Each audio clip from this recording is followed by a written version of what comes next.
Hello student, welcome to my channel Pratishth classes. मैं हूँ मीना मिश्रा और हम लोग एक्सरसाइज 2.2 के क्वेश्चंस कर रहे थे। उसमें हमने क्वेश्चन, इससे पहले के लेक्चर में हमने क्वेश्चन नंबर 13 का फर्स्ट और सेकंड कर लिया था। अब आगे के क्वेश्चंस करेंगे। तो देखो क्वेश्चन नंबर 3 में क्या है, find the polar coordinates of point whose cartesian coordinates are this. Cartesian coordinates दिया हुआ है, मतलब क्या दिया है, आर और थीटा दिया है। पोलर कोऑर्डिनेट्स फाइंड करना है, मतलब कि एक्स और वाई फाइंड करना है। तो इसको हम कैसे करेंगे क्वेश्चन को सॉल्व। यहाँ पे आप क्या लिखने वाले हो, x is equal to -1 and y is equal to -1, ये हमको गिवन है। और फाइंड क्या करना है, लेट पोलर कोऑर्डिनेट्स आर, क्या ले लें polar coordinates r and theta, क्योंकि यही होता ही है। तो polar coordinates r and theta. अब इसमें ये आपको पता है कि आर के साथ एक्स और वाई का रिलेशन क्या होता है, x square plus y square, तो आर स्क्वायर। तो r square is equal to x square यानी -1 का square plus y square again -1 का स्क्वायर। तो आर स्क्वायर आ जाएगा आपका 1 + 1, तो r मिलेगा हमें √2। ओके, ये तो r √2 मिल गया। अब अगर थीटा फाइंड करना है तो थीटा हम क्या लिखेंगे, हम लिखेंगे tan theta is equal to y/x। तो tan theta is equal to क्या होगा, -1/-1, माइनस कैंसिल, 1 आएगा, यानी tan theta is equal to हो जाएगा यहाँ पे tan 45 डिग्री। तो मतलब थीटा आ गया आपका 45 डिग्री। यहाँ तक तो कोई प्रॉब्लम नहीं। अभी प्रॉब्लम आगे शुरू होगी। देखो x भी माइनस में है और y भी माइनस में है, मतलब ये कौन से कोऑर्डिनेट से बिलोंग करेगा, ये बिलोंग करेगा थर्ड कोऑर्डिनेट। ये जो हमने पढ़ा था इसमें ऑल प्लस होता है, इसमें x माइनस y प्लस, इसमें बोथ आर माइनस, और इसमें क्या होगा, इसमें आपका y ये x प्लस में होगा और y माइनस में होगा, ऐसा होता है। तो अभी जो हमारे पास ये जो कोऑर्डिनेट्स हैं x और y दोनों माइनस में है, मतलब ये थर्ड कोऑर्डिनेट से बिलोंग कर रहा है। तो थर्ड कोऑर्डिनेट से बिलोंग कर रहा है, तो ये वाला जो रहता है ये 180 से ग्रेटर और 270 से लेस वैल्यू इसके अंदर आती है, मतलब 180 से ग्रेटर और 270 से लेस। तो यहाँ तो थीटा की वैल्यू 45 आ गई, तो ये तो नहीं चलेगा। थीटा का वैल्यू 180 से ग्रेटर और 270 से लेस आना चाहिए, क्योंकि ये जो हमारा आंसर ये एक्स और वाई है वो थर्ड कोऑर्डिनेट में है। ये चीज क्लियर हुआ आपको, ये सब एग्जाम में आप ध्यान रखेंगे। ओके, तो अब थीटा तो 45 है, इसको हम बढ़ाएं कैसे, तो हम देखो क्या करेंगे, tan थीटा,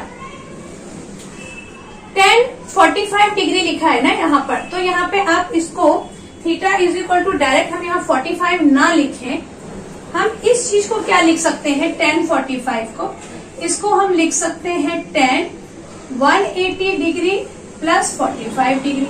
ऐसा हम क्यों लिख सकते हैं, क्योंकि ये आपको पता है कि tan थीटा जो होता है वो पीरियोडिक होता है। कब होता है पीरियोडिक, जब थीटा इज इक्वल टू पाई हो, मतलब 180 डिग्री पे वो पीरियोडिक होता है। पीरियोडिक होने का मतलब ये हुआ कि 180 डिग्री पे उसकी वैल्यू चेंज नहीं होती। इसको आप एज अ फॉर्मूला ऐसा भी याद रख सकते हैं कि tan pi plus theta is equal to tan theta, tan pi minus theta is equal to tan theta. मतलब पाई के साथ प्लस थीटा करो या पाई के साथ माइनस थीटा करो और tan है तो एंगल में कोई चेंज नहीं आएगा। ओके, तो यहाँ हम 45 डिग्री को क्या लिख सकते हैं, tan 180 प्लस 45। क्यों लिख सकते हैं, क्योंकि 180 पे, 180 मतलब पाई पे जो ये tan है वो पीरियोडिक है, उसकी वैल्यू चेंज नहीं होती। क्लियर, तो यहाँ हम इस चीज को लिख भी देते हैं। हम क्या लिखेंगे,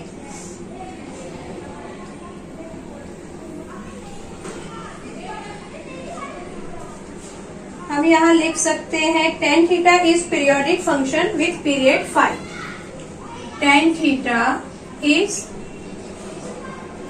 पीरियोडिक फंक्शन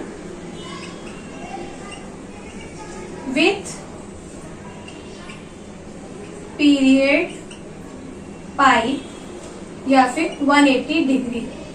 क्लियर, ऐसा हमने यहाँ पे लिख दिया कि tan थीटा पीरियोडिक फंक्शन बन जाता है। कब बन जाता है पीरियोडिक फंक्शन, अगर थीटा की वैल्यू पाई आ जाए या फिर 180 आ जाए।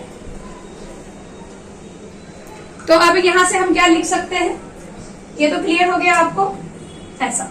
तो अब यहां पे देखो क्या हो जाएगा, यहां हो जाएगा tan theta is equal to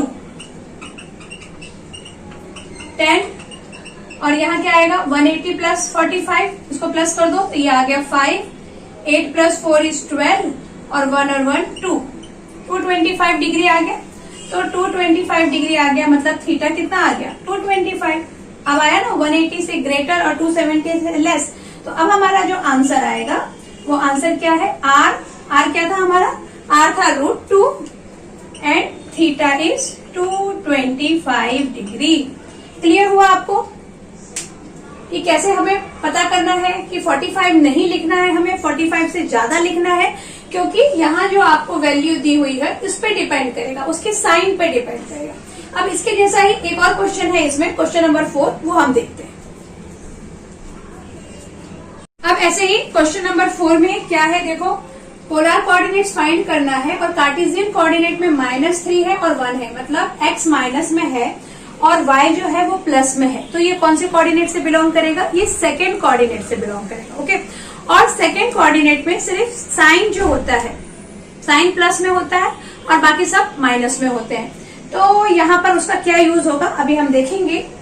पहले तो नॉर्मल हम सॉल्व करते हैं। यहाँ पे क्या गिवन है हमको, x minus √3 and y is 1, let polar coordinates are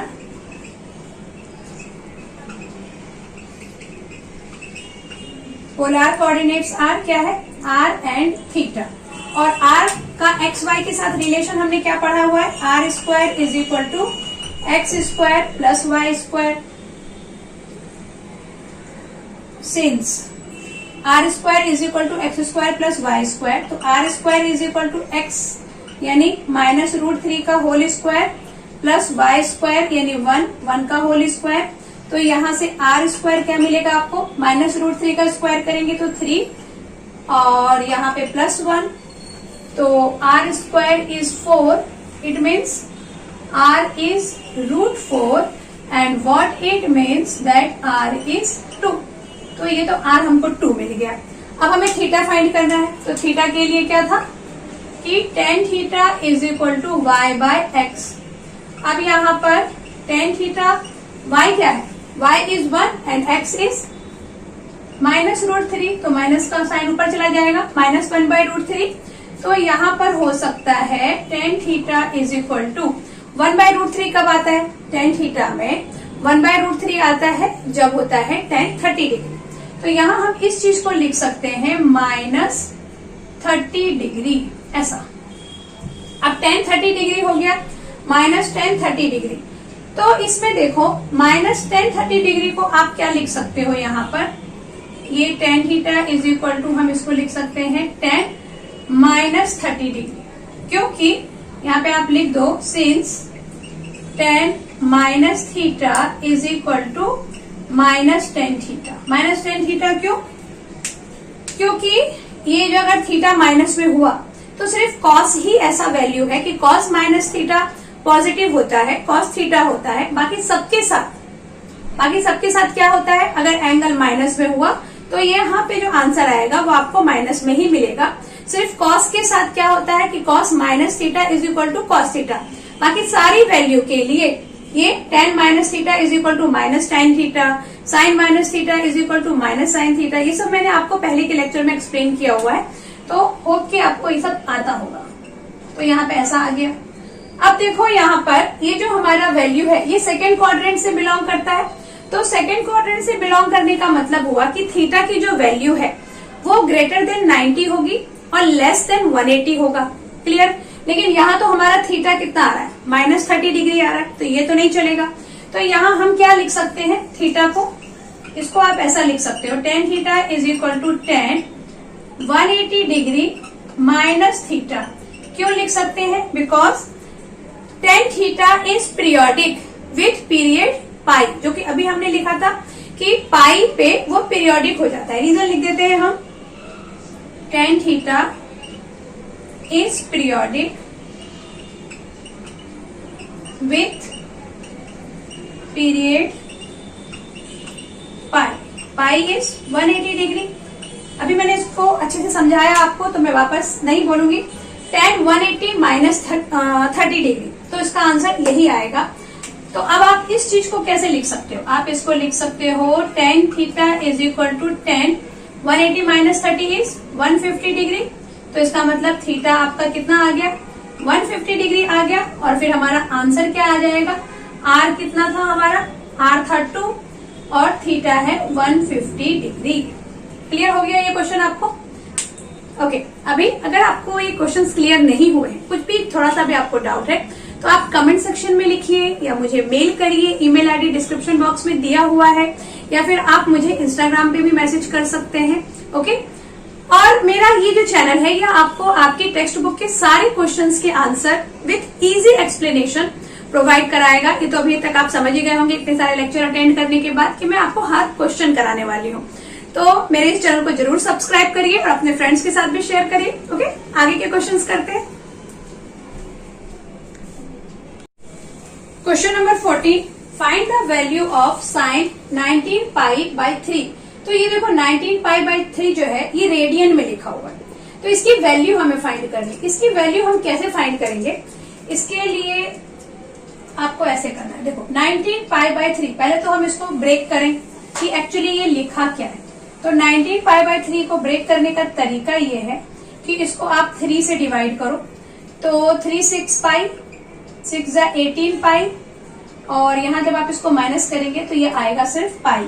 तो इस चीज को आप कैसे लिख सकते हो? इसको आप लिख सकते हो 6 पाई इंटू पाई बाई 3। ये याद होगा आपको, मिक्स्ड फ्रैक्शन में हम लिखते थे। तो 6 पाई इंटू पाई बाई 3, यहाँ पे एक्चुअली ये प्लस का साइन होता है, यानी ये चीज को 19 पाई को आप लिख सकते हैं 6 पाई प्लस पाई बाई 3। तो यहाँ मैं क्वेश्चन लिख रही हूँ साइन 19 पाई सी बाई 3। ये टेक्निक आप याद रखो, क्योंकि ना बुक में डायरेक्ट लिख दिया है 6 पाई प्लस पाई बाई 3, तो ये हमको कैसे समझ में आएगा कि 6 पाई ही लिखना है। तो आप इस तरह से उसको फाइंड कर सकते हैं। तो यहाँ पर हम क्या लिख देंगे? साइन, इसकी प्लेस पे हम क्या लिखेंगे? 6 pi plus pi by 3। Okay, अब आगे आपको ये पता है कि जो साइन फंक्शन है ये पीरियोडिक हो जाता है। कब पीरियोडिक हो जाता है? विथ पीरियड 2 पाई। मतलब ये कि जैसे अभी हमने tan थीटा का पढ़ा था कि वो पाई अगर होगा, यानी tan pi plus theta is equal to tan theta, tan pi minus theta is equal to tan theta, उसके एंगल में कोई चेंज नहीं आता है वहां पर।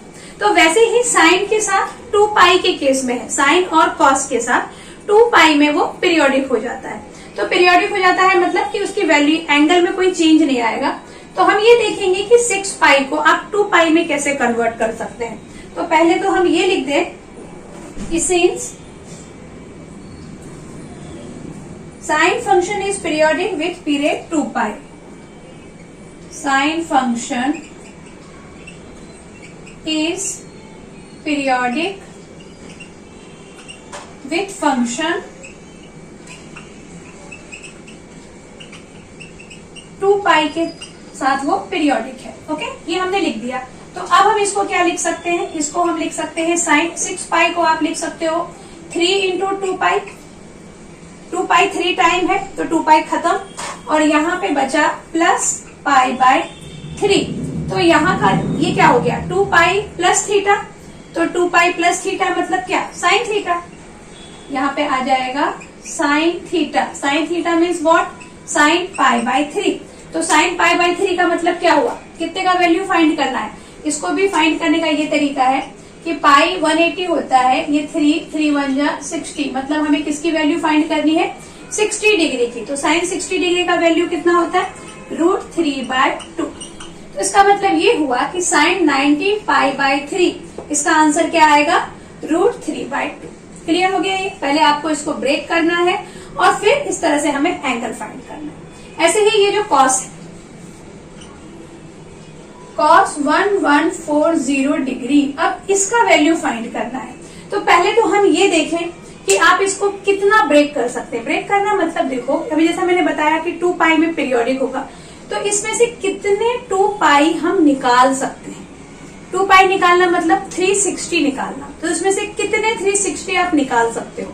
तो इसको फाइंड करने का एक ट्रिक ये है कि जो भी ये नंबर होगा उसको 360 से डिवाइड कर दो, तो पता चल जाएगा कि कितने टाइम 360 उसके अंदर आने वाला है। कैसे देखो, 1140 को हम 360 से डिवाइड कर दें तो कितने टाइम में जाएगा ये, 3 3 9, हाँ 3 में जाएगा, 300, 3 6 18 और 3 3 9 और 1 10। अब आप इसको माइनस करो तो ये 14 माइनस 8 9 10 11 12 13 14 6 और यहाँ आ गया 0। मतलब क्या, इस चीज को आप कैसे लिख सकते हो, देखो इसको आप लिख सकते हो 3 इंटू 360 प्लस 60 डिग्री। ये चीज अगर आपको याद होगा कि बहुत पहले मतलब 7 या बोलना चाहिए 4th 5th में जब आप करते थे कि डिवाइजर इंटू डिविडेंड कोशेंट और plus remainder, dividend is equal to, याद है 1140 ये डिविडेंड है, dividend is equal to divisor into quotient plus remainder करके हम डिवीजन को चेक करते थे कि हमने राइट किया है कि नहीं। बस वही काम यहाँ किया है कि 1140 को हम कुछ इस फॉर्म में लिखेंगे, और इस फॉर्म में हम क्यों लिखेंगे वो मैं आपको भी बताती हूँ। तो 1140 के प्लेस पे हम क्या लिख सकते हैं, 3 इंटू 360 प्लस 60 डिग्री, और यहाँ हम लिख सकते हैं कॉस 3 इंटू 360 मतलब 2 पाई प्लस 60 डिग्री। तो 2 पाई प्लस 60 डिग्री मतलब क्या, अभी आपको बताया कि साइन और कॉस जो फंक्शन है ये पीरियोडिक होता है। कब पीरियोडिक होता है, विथ फंक्शन 2 पाई। तो यहाँ पे हम लिखेंगे since cos is periodic with function 2 pi, cos function यहाँ पे लिख लो, cos function is periodic with function 2 pi. तो यहाँ इसका ये मतलब हुआ कि जितने भी ये वाला चीज ये कैंसिल हो गया, इसका कोई मतलब नहीं। तो अब क्या बचा, यहाँ पे सिर्फ बचा कॉस 60 डिग्री। क्लियर, तो यहाँ हम क्या लिख देंगे, कॉस 60 डिग्री। कॉस 60 डिग्री का वैल्यू कितना होता है, 1/2, यानी कॉस 1140 का आंसर कितना मिलेगा आपको, 1/2। क्लियर हो गया कैसे सॉल्व किया। अब देखते हैं आगे के क्वेश्चंस। जो हमारा नेक्स्ट क्वेश्चन है वो क्या है, कॉट 25 π/c। ये भी रेडियन में लिखा है, यहाँ पे ये डिग्री में था, ये रेडियन में है। तो इसको भी हम ऐसे ही कन्वर्ट करेंगे जैसे हमने फर्स्ट क्वेश्चन किया था। पहले 25 पाई को 3 से डिवाइड करके देख लो, तो 3 8 जा 24 आ जाएगा, 8 पाई लिख दो यहाँ पे, 24 पाई, तो यहाँ कितना आया, ये 0540।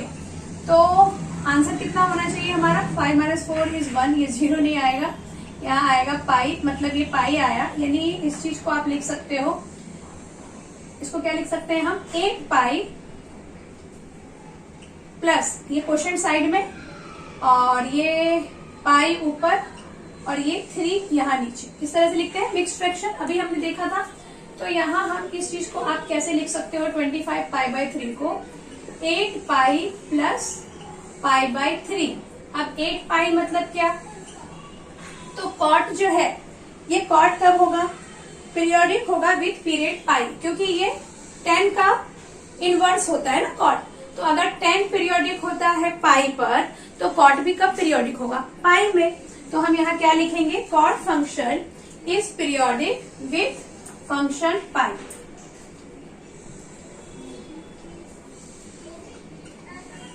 कॉट फंक्शन इज पीरियोडिक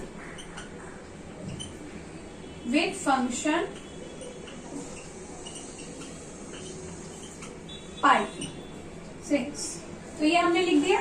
तो अब यहाँ पे 8 पाई हो गया, तो ये कैंसिल, खत्म, कुछ नहीं बचा यहाँ पे। इसका आंसर क्या आएगा, यहाँ आएगा कॉट π/3। तो कॉट π/3 का वैल्यू कितना होता है, कॉट π/3 का वैल्यू होता है √3 होता है, क्योंकि π/3 का मतलब हो जाएगा 180/3, 3 6 नहीं, कॉट 3 इसका वैल्यू होगा 1/√3।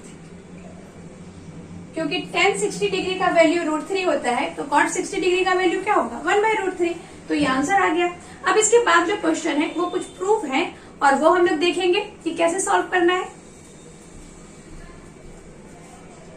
Question number 15 is proof the following. इसे हमें प्रूफ करना है। ऐसे ही आपके इस क्वेश्चन बुक में 12 क्वेश्चन है, तो देखते हैं उसमें से कितने क्वेश्चन आज हम डिस्कस करते हैं।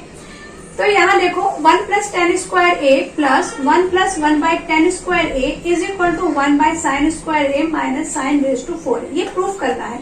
यहाँ से स्टार्ट करें। ये इस टाइप के क्वेश्चन आपने 10th में बहुत किए कि लेफ्ट साइड लेके चलो राइट साइड प्रूफ करो, या राइट लेके चलो लेफ्ट प्रूफ करो, लेकिन यहाँ पर हम लेफ्ट लेके चलेंगे और राइट लेकर आएंगे। ओके, तो पहला हम क्या सोचेंगे, यहाँ पे देखो 1 + tan² a है प्लस 1 + 1/tan² a है। तो फिलहाल तो जो दिख रहा है जैसा क्वेश्चन दिया हुआ है उसी में हम आगे बढ़ते हैं। अभी इसको आप साइन या कॉस में चेंज कर देंगे तो उसका कोई मतलब नहीं है, क्योंकि tan का एक फॉर्मूला हम यहाँ यूज कर सकते हैं sin/cos।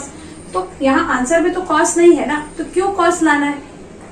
तो देखते हैं इसको कैसे सॉल्व करेंगे। तो पहले तो जैसा दिया हुआ है उसको थोड़ा हम सॉल्व कर लेते हैं। मतलब 1 + tan² a प्लस, ये मैंने आपको पहले भी बताया हुआ था कि अगर इस तरह से रैशनल नंबर लिखा हुआ है उसको प्लस कर दो। जैसे यहाँ पे 1 + 1/tan² a है, तो इसको हम कैसे प्लस करेंगे, इसको tan² a को यहाँ मल्टीप्लाई करें प्लस 1/tan² a, ये हम पहला स्टेप करेंगे। अब आप देखो कि 1 + tan² a यहाँ भी है और 1 + tan² a यहाँ भी है, तो यहाँ से हम क्या कर सकते हैं, इन दोनों में से 1 + tan² a कॉमन ले सकते हैं। तो हमने ये कॉमन ले लिया। कॉमन लेने के बाद यहाँ क्या बचा, यहाँ बचता है 1 और यहाँ बचता है 1/tan² a। इतना हो गया। अब ये आपको यहाँ दिख रहा है कि 1 + tan² a, ये हमारे पास एक फॉर्मूला है दैट इज sec² a। तो यहाँ हम लिख देंगे since 1 + tan² a is equal to sec² a, और 1/tan² a क्या हो सकता है, ये हो सकता है cot² a। तो ऐसा हम लिख दें यहाँ पर। तो इसको sec बना दें और इसको cot बना दें। इसको sec और cot बनाने के पीछे रीजन क्या है कि sec से आपको cos मिल सकता है और यहाँ cot से क्या मिल जाएगा, cosic मिल जाएगा, cosic से sin मिल जाएगा। कुछ हम sin के पास जा रहे हैं, तो 1 + tan² a की जगह हम क्या लिख देंगे sec² a, और यहाँ पर 1 + 1/tan² a, यहाँ हम क्या लिखेंगे 1 + cot² a। तो अगेन ये भी फॉर्मूला आपको पता होगा कि 1 + cot² a is equal to होता है cosic² a। तो अब क्या करें हम कि 1 + cot, कभी भी ये भी मैंने आपको बताया हुआ है कि अगर फॉर्मूला आपको दिख रहा है तो सीधे उसकी वैल्यू रख दो। मतलब 1 + cot² a है तो यहाँ हम कुछ और करने का नहीं सोचेंगे, हम सीधे वहां पे cosic² a लिखेंगे। ये नहीं सोचेंगे कि कोई और फॉर्मूला हम लगा दें। तो यहाँ आपके पास मिल गया sec² a इंटू क्या हो गया ये cosic² a। अब ये sec² a क्या हो सकता है, sec² a हो सकता है 1/cos² a, और यहाँ पर cosic² a हो सकता है 1/sin² a। क्लियर। अब हमें cos तो चाहिए नहीं आंसर में तो हमें sin चाहिए। तो इस cos को हम कैसे चेंज करेंगे, इसको हम लिख देंगे 1 - sin² a, और ये वाला sin² a यहाँ आ जाएगा, मल्टीप्लाई है इसलिए। अब आप इसको मल्टीप्लाई कर दो तो ये क्या हो जाएगा 1/sin² a को 1 में मल्टीप्लाई करो तो sin² a, और इन दोनों को जब आप मल्टीप्लाई करेंगे तो ये हो जाएगा sin⁴a। यही हमें प्रूफ करना था। देखो तो हमारा आ गया left hand side is equal to right hand side.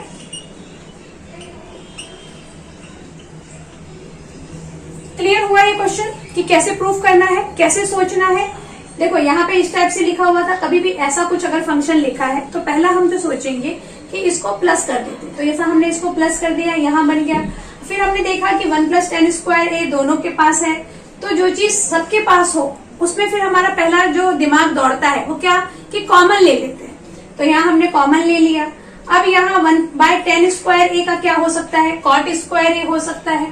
फिर बस इस तरह से हमने ये फॉर्मूला लगा दिया और यहाँ पे sec और cosic तो हमें आंसर साइन में चाहिए, तो साइन किस किस से आ सकता है, कॉस से और साइन, तो कॉसिक का हमने साइन कर दिया, फिर कॉस को भी साइन के फॉर्म में ले आए और इस तरह से हमारा आंसर आ गया। क्लियर हो गया ये क्वेश्चन आपको। अब देखते हैं सेकंड क्वेश्चन। अब देखो next, prove the following cos square a minus 1 and cot square a plus 1। तो ये तो अपना फॉर्मूला है, 1 plus cot square a is equal to cosec square a। यहाँ तो हम वो लिखने ही वाले, उसमें तो कोई प्रॉब्लम ही नहीं।